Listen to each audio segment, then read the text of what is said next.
এটা ভালো আলামত না। নির্বাচন কমিশনের সচিব বলছেন যে তফসিল ঘোষণা কবে এখনো ঠিক হয়নি। কেমন কথা এটা? এটা হইল আজকে ডিসেম্বরের 6 তারিখ। ডিসেম্বরের প্রথম সপ্তাহে দেওয়ার কথা ছিল, তাই না? কে বলছে এটা? নির্বাচন কমিশন থেকে বলছে। তো নির্বাচন কমিশন তারপর কি বলল? ইসি বললেন, সিইসি প্রধান নির্বাচন কমিশনার এম নাসিরউদ্দিন বলছে যে ডিসেম্বরের দ্বিতীয় সপ্তাহে। তখন ওই জিনিসটা ভালো লাগেনি, তারপরে মানলাম ঠিক আছে, 1 সপ্তাহ 2 সপ্তাহ ব্যাপার, তো তাদের প্রস্তুতির ব্যাপার থাকে, সেটা হইতেই পারে। তো আজকে 6 তারিখেও যদি দ্বিতীয় সপ্তাহ, তার মানে আজকে শনিবার, কালকের থেকে দ্বিতীয় সপ্তাহ শুরু হবে। সেই দ্বিতীয় সপ্তাহে ওনারা যদি না জানেন তফসিল ঘোষণা, তাহলে কখন হবে? কখন হবে বলেন? এত অনিশ্চয়তাটা কেন বলেন তো? সারাক্ষণ একটা অনিশ্চয়তার মধ্যে। কবে নির্বাচন হবে ওটা তো বাদ দিলাম, এখনো কিন্তু কেবল 15 তারিখের মধ্যে একটা ডেট দেওয়ার ক্ষমতা নেই এদের, যে নির্বাচনটা অমুক তারিখে হবে, শিডিউলটা অমুক তারিখে হবে। কেন এত সমস্যা? কোথায়? কার কার জন্য? সেটাই তো বুঝতে পারতেছে না। আজকে দেখেন জামাতের আমির সিলেটে বা কোথায় যেন আজকে মানে তাদের 8 দলীয় জোটের সমাবেশে বলছে, যারা আগে নির্বাচনের কথা বলতো খুব জোরে সোরে, এখন তাদের গলায় ভিন্ন সুর। ইঙ্গিতটা আর কি? ইঙ্গিতটা বিএনপির দিকে। মনে হচ্ছে বিএনপি চায় না নির্বাচনটা এখন সময় মতো হোক। আগে চাইতো না এই জামাত এনসিপি, এরা এখন মনে হচ্ছে যেন চায় না, বিএনপি চায় না। আমি যতটুকু বুঝি তেমন একটা ইঙ্গিত। তো এই কথাটার সাথে যদি আজকের এই কথাটা মিলান, তাহলে তো মিলে যায়, 2 2 4 হয়ে যায়। কেন এই অবস্থার মধ্যে ঠেলে দেওয়া হচ্ছে? বেগম খালেদা জিয়ার অসুস্থতার কারণে কারণ দেখিয়ে এনসিপি বলছে যে নির্বাচনটা একটু কনসিডার করতে রাজনৈতিক দলগুলো প্রস্তুত না।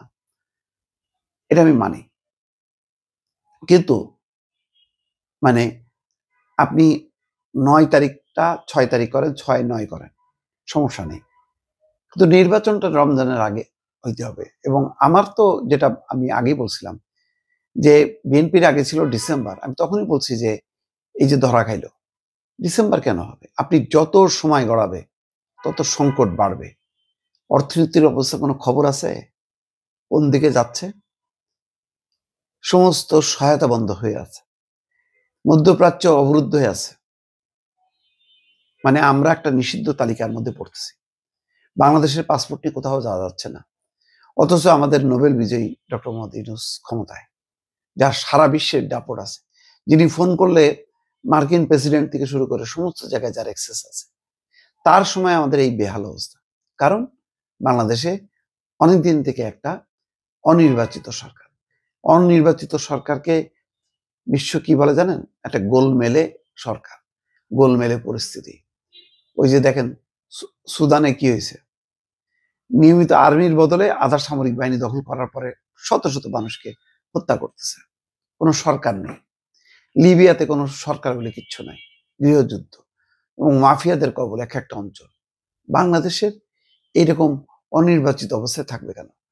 আরে ভাই, শেখ হাসিনা তো ফ্যাসিজম বলি, ফ্যাসিস্ট বলি, তাও তো একটা সরকার ছিল, তার একটা পুলিশ ছিল, তার একটা চেন অফ কমান্ড ছিল। এখন কি দেখেন না, ওই যে কোথায় স্বাস্থ্যের ডিজি গেছে, চিকিৎসক তার সাথে শাউট করতেছে, কোনো শৃঙ্খলা বলে কিচ্ছু নাই, থাকে না। অনির্বাচিত সরকার লম্বা সময় গড়াইলেই এটা মানে হয়।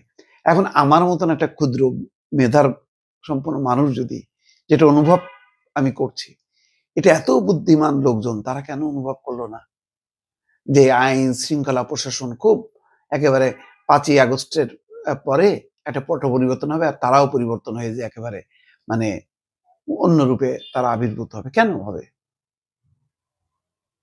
কই পুলিশ কমিশনের রিপোর্টে কি হলো? এখন বলা নামমাত্র একটা কি হয়েছে, কিছুই হয়নি। গণমাধ্যম কি আগের জায়গায় রয়ে গেছে, সবকিছুই তো আগের জায়গায় রয়েছে।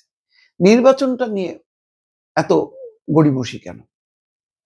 কেন তফসিলের কথাটা বলা হচ্ছে যে নির্বাচন আয়োজনের প্রস্তুতি পুরো মাত্রায় থাকলেও তফসিল কবে ঘোষণা হবে সেই বিষয়ে এখনো সিদ্ধান্ত নেয়নি নির্বাচন কমিশন। খুবই দুঃখজনক কথা। এটি কি বেগম খালেদা জিয়ার যে তার শারীরিক অবস্থার কারণে উনি কখন যাবেন না যাবেন অনিশ্চিত। এই আমাদের এতেও কি নির্বাচন কমিশন কি আইসিইউতে ঢুকছে নাকি সিসিইউতে অবস্থান করছে, ভেন্টিলেশন আছে? এই প্রতিষ্ঠানটা কেন অনিশ্চিত করে রাখছে নির্বাচনটা, বলতেছে না কেন? এই প্রতিষ্ঠান তো কোনো দলের পক্ষে কথা বলার কথা না।